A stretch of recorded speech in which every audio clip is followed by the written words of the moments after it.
Meus queridos, vamos abrir nossas Bíblias no Evangelho do Senhor Jesus, segundo Lucas, no seu capítulo 2. Evangelho de Jesus, segundo Lucas, no capítulo 2.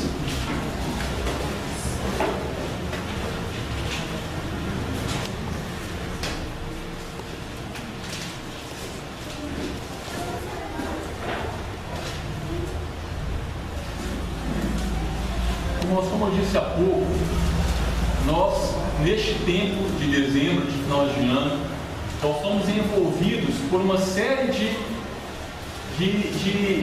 questões colocadas a nós, e nós precisamos entender o que significam essas questões. Quando eu penso no Natal, quando me vem à mente o Natal, comemorado no dia 25 de dezembro, eu preciso compreender o que é Natal e como eu preciso passar por esta data como um cristão que lê a palavra de Deus, comunga dessa palavra e passa essa mensagem para frente, proclama essa palavra para outras pessoas.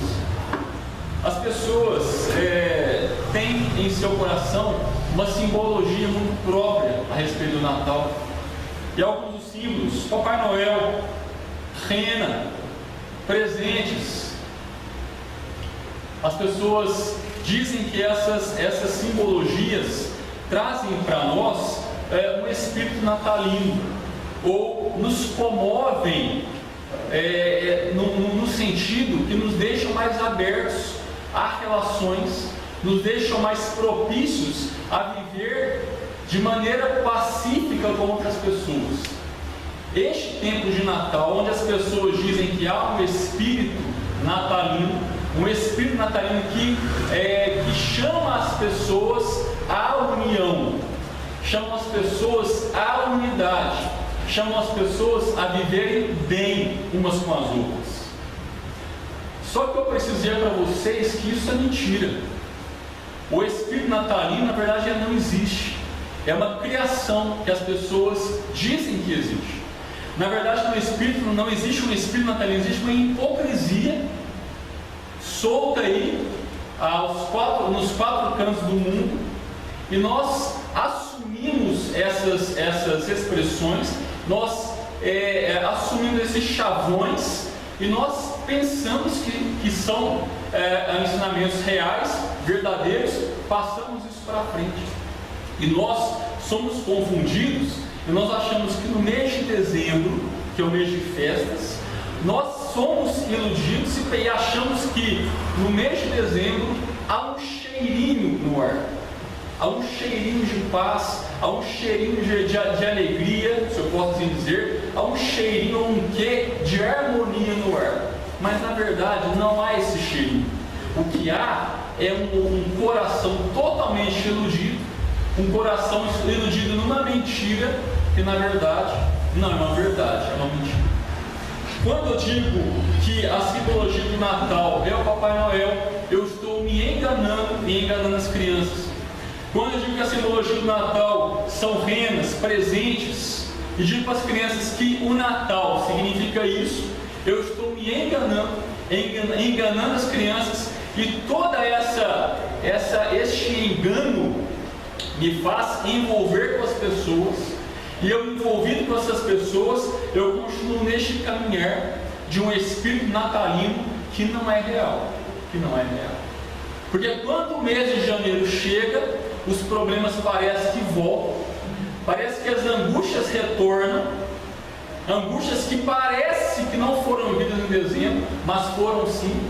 Mas aquele espírito natalino me faz ficar como que anestesiado para viver essas angústias ou essas circunstâncias ruins. Elas existem, mas a mentira solta no ar de um Papai Noel que está chegando me faz viver uma ilusão,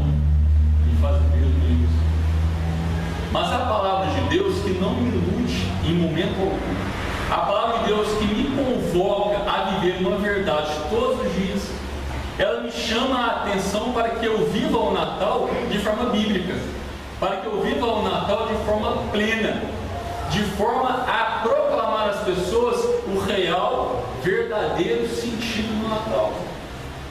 E meus queridos, Lucas, no capítulo 2, do verso 1 até o verso 20, me ensina algumas coisas maravilhosas a respeito do Natal.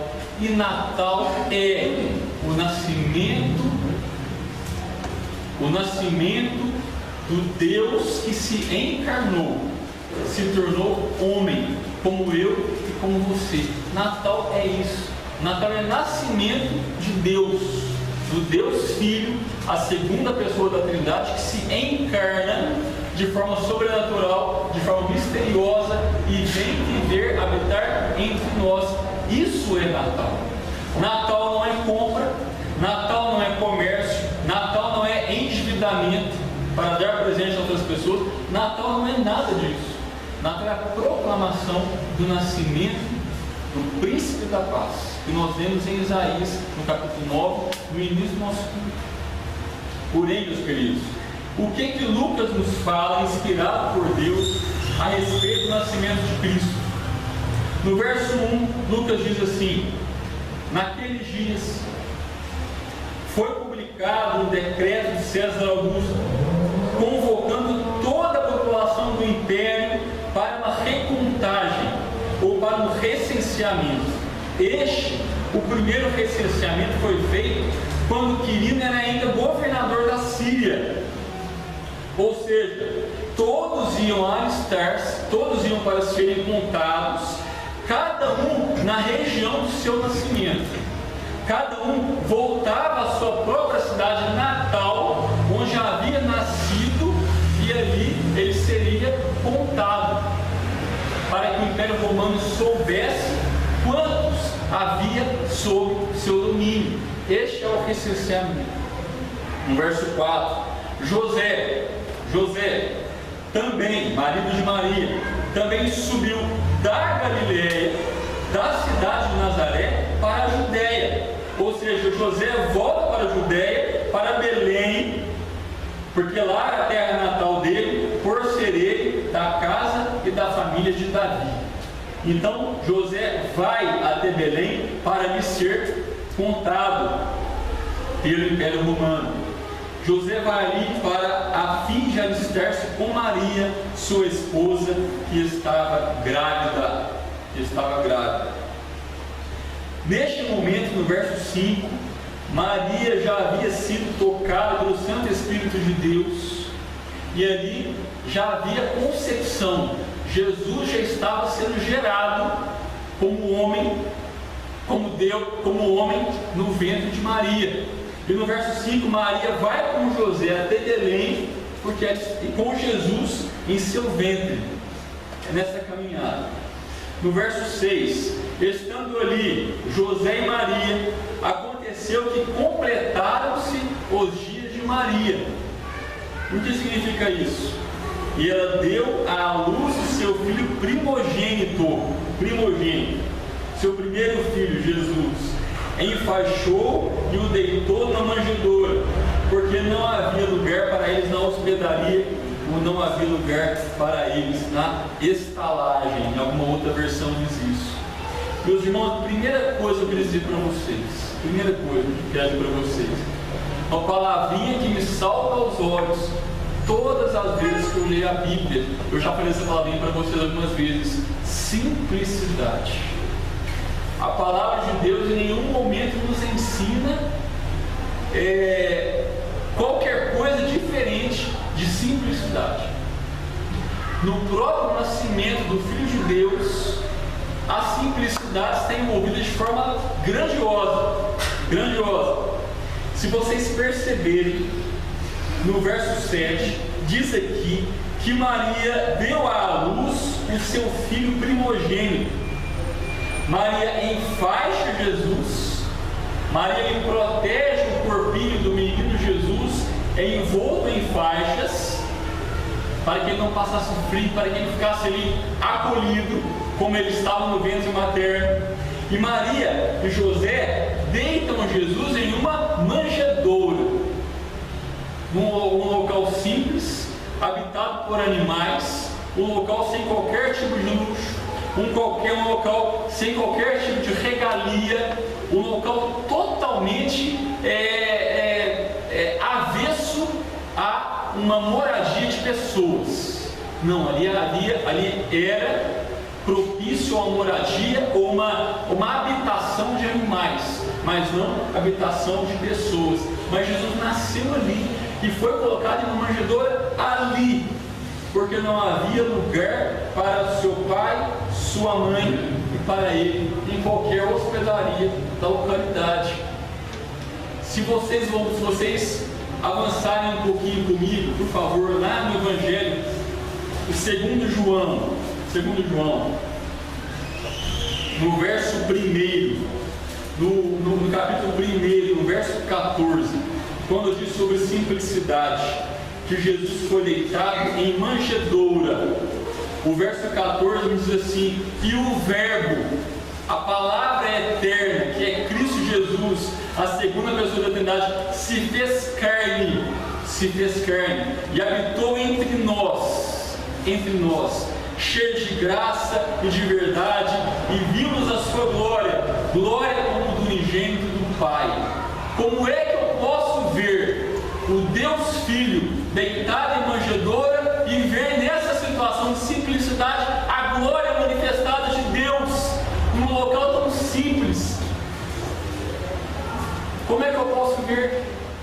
Porque aquela criança que estava ali deitada, envolta em faixas, enfaixada por sua mãe e por seu pai, deitada em manjedoura, aquela pessoinha já manifestava a glória de Deus, porque Cristo Jesus é a manifestação da glória de Deus. Como é que eu posso saber quem Deus é, quando eu sei quem Jesus é? É Cristo Jesus quem me leva a conhecer a Deus. Se eu quero conhecer a Deus, se eu quero ver a glória de Deus, se eu quero ver a manifestação da glória, da majestade, do poder de Deus, isso passa por Cristo Jesus. E quando eu vejo Cristo Jesus deitado em manjedoura, eu vejo nessa criança a manifestação da glória poderosa e do Altíssimo. E o Verbo se fez carne e habitou entre nós. Desde a encarnação de Cristo Jesus, essa encarnação é cheia de graça, é cheia de verdade, e eu vejo nesta figura com simplicidade, as figuras simples, a glória de Deus, glória como do unigênito do Pai, glória como do unigênito do Pai.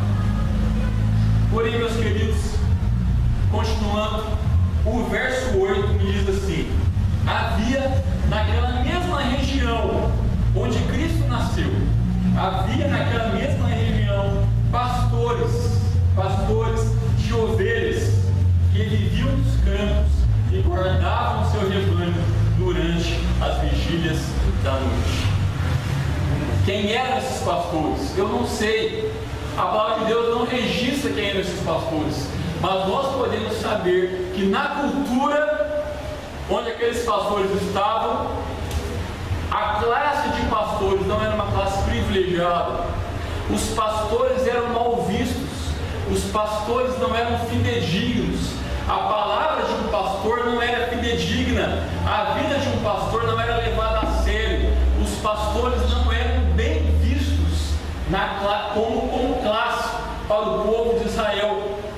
Porém, aqueles pastores que estavam na região onde Jesus Cristo nasceu, eles foram contemplados com uma bênção maravilhosa, Hoje de manhã, no estudo da escola dominical, eu disse para os irmãos que uma mulher sírio-fenícia de cultura grega foi agraciada por palavras de Cristo Jesus, quando Cristo diz para aquela mulher: vá para sua casa. A sua criança que estava endemoniada, ela não está mais, ela está liberta do demônio.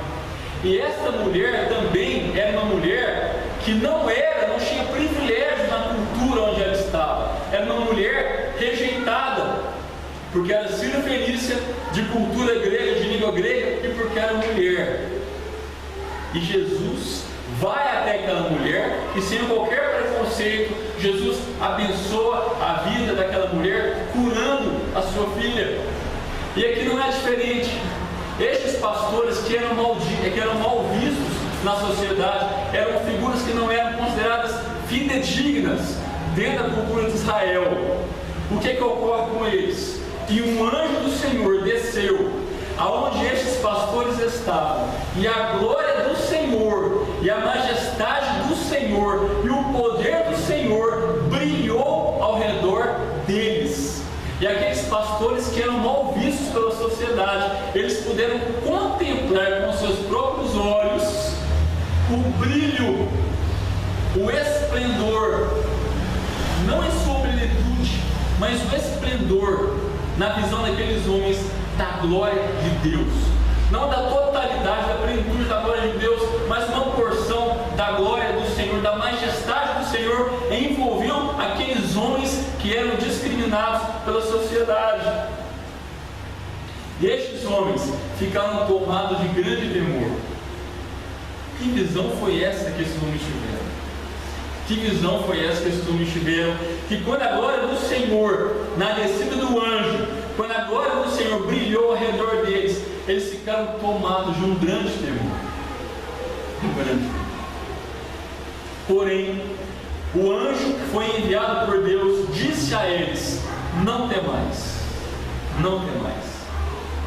E eu lembro de uma passagem, não precisam abrir agora, mas está no Evangelista João, no capítulo 6, no verso 20, quando Jesus, após fazer a primeira multiplicação de pães e peixes, Jesus fala para aqueles discípulos: vão, sigam, peguem um barquinho e saiam, eu encontrarei vocês oportunamente.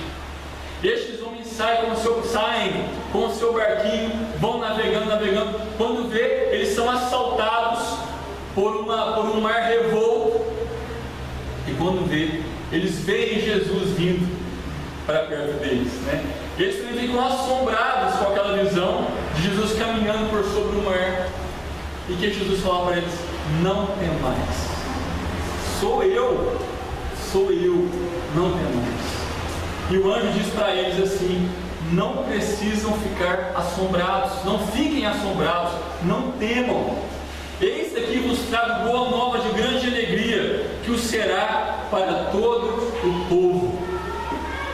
Quando esses pastores ficaram com medo da visão, do brilho, do esplendor, da glória do Senhor sobre eles, o anjo disse para eles: não temais. Por que é que esses homens não precisavam temer, meus irmãos? Esses homens não precisavam temer, porque o anjo estava trazendo para eles boa nova de grande alegria. De grande alegria. E quem tem boa nova de grande alegria gravada no coração, não precisa temer nada. Não precisa temer nada. Aí o anjo continua: boa nova de grande alegria, que será para todo o povo. Para todo o povo. Meus queridos, quem é todo esse povo? Quem é todo esse povo? Quando o anjo de Deus diz que trará boa nova de grande alegria, que o será para todo o povo, quem é o povo que tem grande alegria nessa boa nova? É o povo que clama por avivamento, é o povo que clama por comunhão, é o povo que clama por estar cada dia mais perto do Senhor, louvando o seu nome, adorando o seu nome, buscando o Senhor na pessoa de Cristo Jesus. É o que está registrado no Salmo 85, no verso 6. E o anjo disse para ele: que boa nova é para os pastores, que boa nova é essa? É que hoje nos nasceu na cidade de Davi o Salvador, que é Cristo o Senhor. Isso é Natal. Isso é Natal. Embora nós tenhamos uma data comemorativa para nos lembrar do nascimento de Cristo, esta data deve ser comemorada diariamente. É que hoje vos nasceu ao homem, na cidade de Davi, o Salvador, que é Cristo o Senhor. E esta e isto vos será de sinal. Isso vos será de sinal. Encontrareis uma criança envolta em faixas e deitada em manjedoura. Aqueles homens, aqueles pastores, eles precisavam de um sinal. Que criança é essa? Que criança é essa? E o anjo dá um sinal curioso. Um sinal curioso. É uma criança envolta em faixas. Poxa, quantas crianças naquele mesmo dia haviam nascido e estavam envoltas em faixas? Muitas crianças, mas só uma deitada em manjedoura. Só uma deitada em manjedoura. Muitas crianças envoltas em faixas, porém, só Cristo Jesus deitado em manjedoura, em total e inequívoca simplicidade. Total e inequívoca simplicidade. Quando o anjo dá este sinal, fornece esse sinal aos pastores, subitamente, de repente, apareceu com este anjo uma multidão da milícia celestial, louvando a Deus e dizendo: percebam, meus irmãos, que é uma milícia, é um exército de anjos, uma grande multidão de anjos, proclamando o seguinte, louvando ao Senhor, dizendo: glória a Deus, nas maiores alturas, e paz na terra entre os homens, a quem Ele quer bem. A quem Ele quer bem. Meus irmãos, existe algo, eu não sei quem fez esse tipo de movimentação nas Escrituras, mas eu ouço dizer que glória a Deus nas alturas e aos homens de boa vontade. Não é isso que as Escrituras estão falando. A Bíblia não está falando e aos homens de boa vontade, está falando de paz na terra entre os homens a quem Ele quer bem. A quem Ele quer bem. E aqui, meus queridos, eu queria falar algo para vocês com bastante temor. Quando esses anjos proclamam glória a Deus nas maiores alturas, ou seja, o louvor ao Senhor, a proclamação da adoração ao Senhor, ela deve ser em todo o tempo. Deus, Ele deve ser adorado, magnificado e exaltado em todo momento, nas maiores alturas, em todos os momentos. A criação deve louvar o Criador. E quando os anjos dizem que paz na terra entre os homens a quem Ele quer bem, os anjos estão dizendo em alto e bom som aqui que é o Senhor, que é o Deus Todo-Poderoso, quem concede paz a quem Ele quer. A quem Ele quer. E nesta manhã eu disse aqui para os irmãos que nós não devemos esperar por paz mundial. Nós não teremos paz mundial.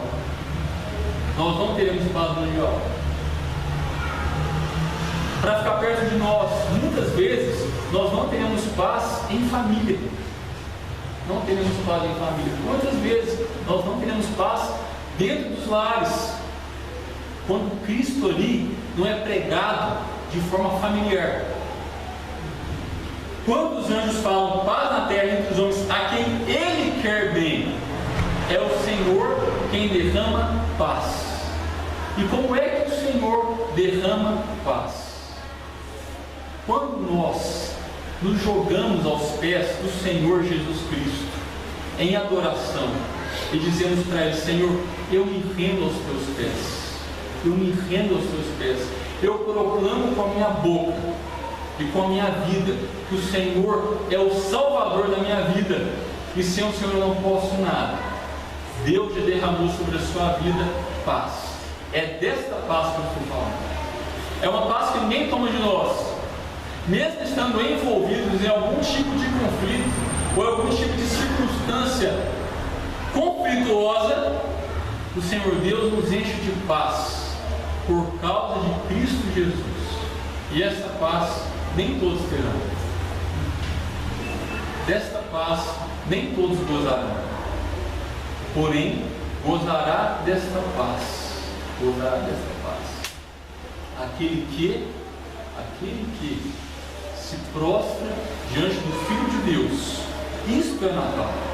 Ele reconhece que o Filho de Deus nasceu, viveu, morreu, sofrendo amargamente por amor.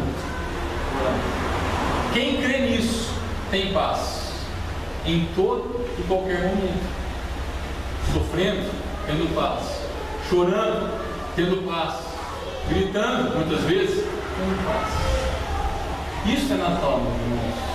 Isso é Natal.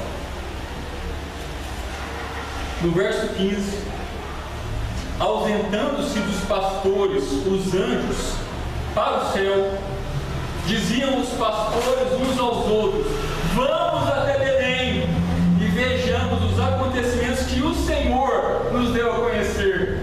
E eu ouvido quando eu leio isso aqui, porque esses homens, eles lidam com a aparição dos anjos de uma forma diferente com que a igreja evangélica lida nos dias de hoje.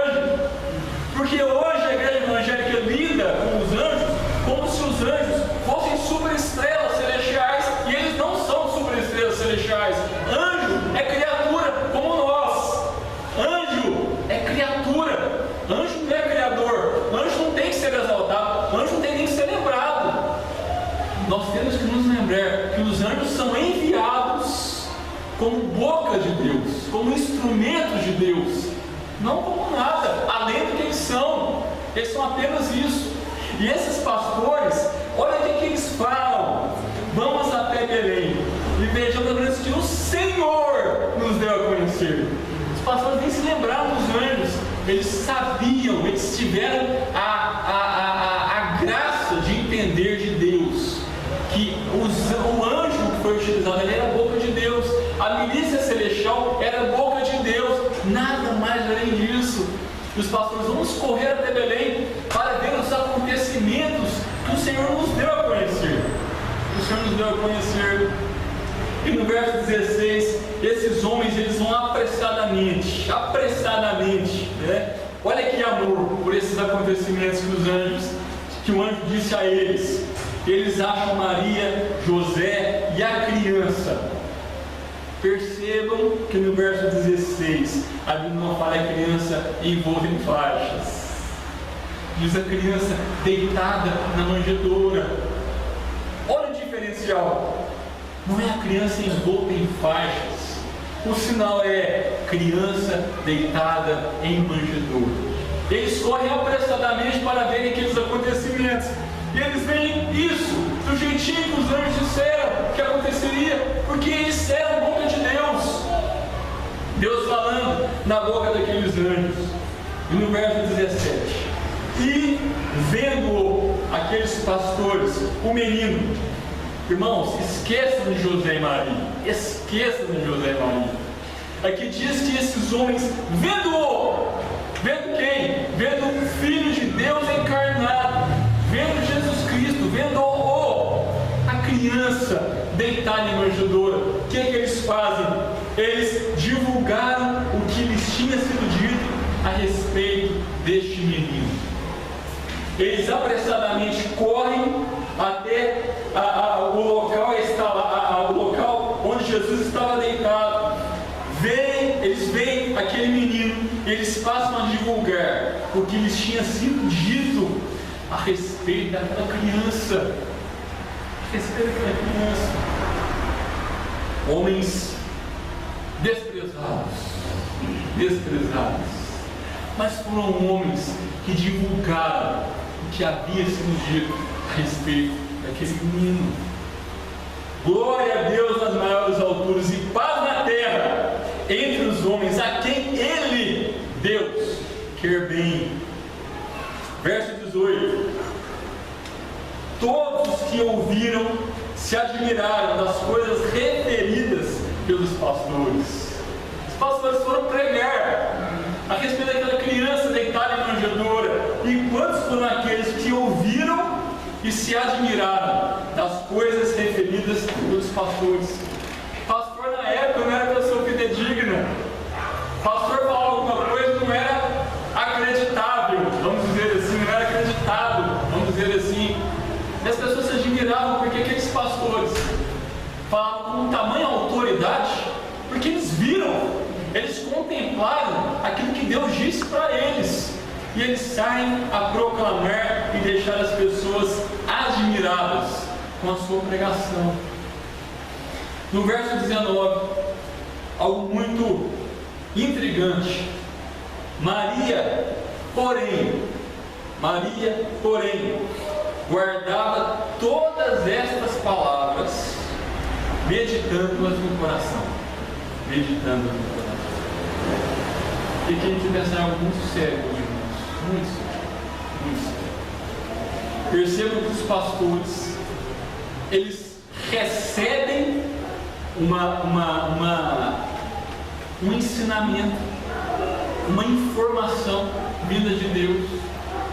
Esses pastores contemplam aquele menino deitado em manjedoura, o único deitado em manjedoura.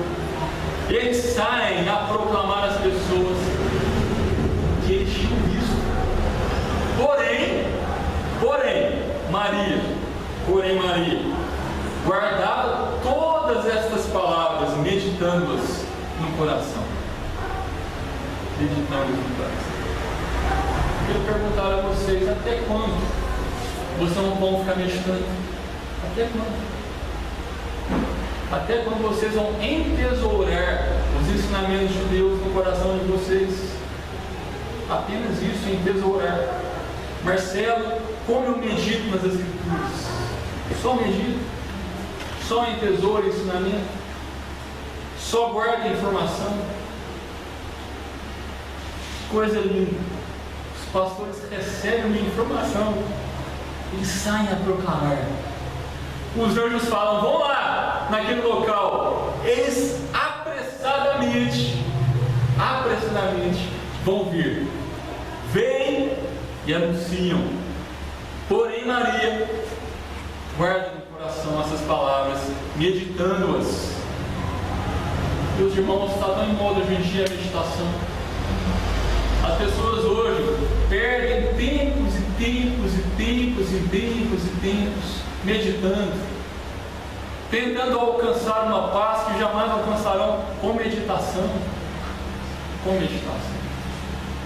Maria ouvia essas palavras e entesourava essas palavras no coração, meditando-as. Meus queridos, meditar é importante. Meditar nas coisas de Deus é muito importante.